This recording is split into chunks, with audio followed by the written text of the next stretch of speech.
करुणी जीवाचे रान दिला सर्वांना समतेचे मान, करुणी जीवाचे रान दिला सर्वांना समतेचा मान.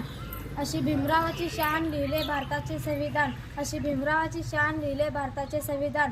सन्माननीय व्यासपीठ, व्यासपीठावरील वंदनीय गुरुजन वर्ग व येथे उपस्थित माझ्या मित्रमैत्रिणींनो, सर्वांना माझा नमस्कार. माझे नाव नव्या महेश किंगे. मी इयत्ता 7वी शिकते. माझ्या शाळेचे नाव जिल्हा परिषद प्राथमिक मराठी शाळा बागेहळ्ळी. आज मी आपणासमोर भारतरत्न डॉक्टर बाबासाहेब आंबेडकर यांची यशोगाथा सांगण्यास उभी आहे. डॉक्टर बाबासाहेब आंबेडकर हे भारतीय राज्यघटनेचे शिल्पकार तसेच स्वतंत्र भारताचे कायदामंत्री होते. त्यांचा जन्म 14 एप्रिल 1891 मध्ये मध्य प्रदेशातील महू या गावी झाला.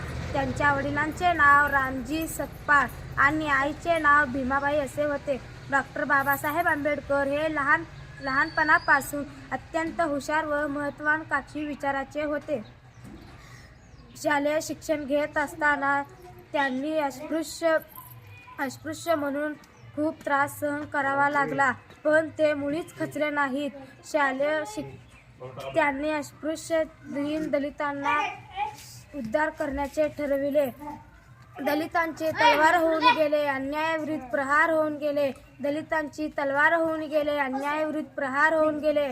होते ते एक गरीबच, पण या जगाला कोहिनूर होऊन गेले. होते ते एक गरीबच, पण या जगाला कोहिनूर होऊन गेले. शाळेच्या बाहेर बसून सुद्धा भारताचे संविधान लिहून गेले. शाळेच्या बाहेर बसून सुद्धा भारताचे संविधान लिहून गेले. ज्यांच्यामुळे लाखो घरांचा उद्धार झाला, ज्यांच्यामुळे लाखो घरांचा उद्धार झाला.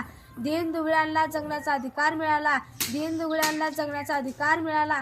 कोटी कोटी अभिवादन त्या महामानवाला, कोटी कोटी अभिवादन त्या महामानवाला. धन्यवाद.